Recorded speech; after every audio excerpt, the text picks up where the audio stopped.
I'm Herald Bulletin sports writer George Bremer here with sports editor Rick Teverbaugh. Hello. And Rick, it's my favorite time of year. It's baseball season. Absolutely, my favorite time too, which might be the last time we agree on anything in this whole video. Yeah, well, I think there's one more we can agree on. Okay. And that was Adam Lynn today. Absolutely. Great start. Second home run. Dead center field today, giving the Blue Jays the lead. Off-speed pitch, so he provided all of his own power. All of his own power. Yeah, and that's probably the only thing I like about the American League. I figured you would say something along those lines. Here's my thinking on this. Yesterday I'm watching the Marlins and the Nationals in the junior varsity game. On purpose you did that? Well, I'm bored. Okay, all right. Got to watch something during the day, and Oprah was already over. So. Oh, well, you got to have your priorities. Scott Olson comes wandering up to the plate, and I hear the announcer say, "This is a very good hitting pitcher." So I'm like, "Oh, this will be interesting." His career average flashes up, and it says 161. Yes. And I'm thinking to myself, the only way you can hit 161 and keep an everyday job in the American League is if you're the leadoff guy for the White Sox.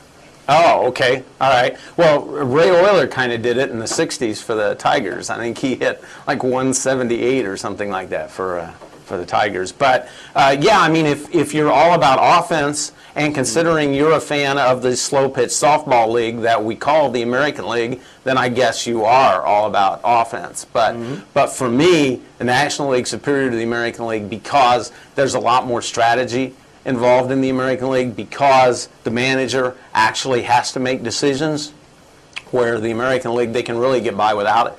I've always kind of felt like, the American League's kind of the man's league, though. I mean, when you're in the American League, you got to face 9 guys who actually belong in a major league lineup, and you've got to knock the other pitcher out of the game. If Roger Clemens, well, obviously he has some issues off the field, but if he's throwing a no-hitter in the National League, he can leave the game because there's a guy on base and they need a run. In the American League, the only way he's getting out of that game is if the other guys knock him out of the box. And I guess the American League must be the man's league, because out of all the games that were played on Monday, there were only 2 games where they were too weeny to play because it was cold, these multi-million-dollar athletes, and I think both of those were American League games that were postponed. I'm going to blame that on my favorite scapegoat, and that's Bud Selig.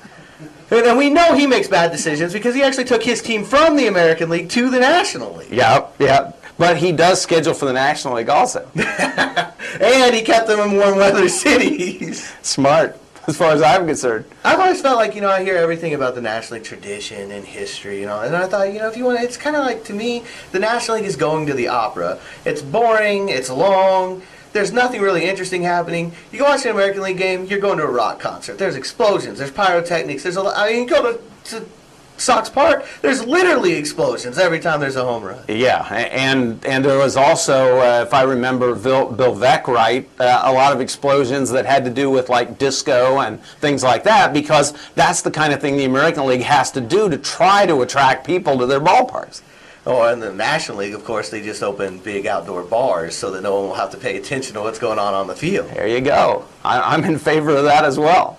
I think what we're going to have to do is agree to disagree. You're going to follow your White Sox. I'm going to follow my beloved Dodgers.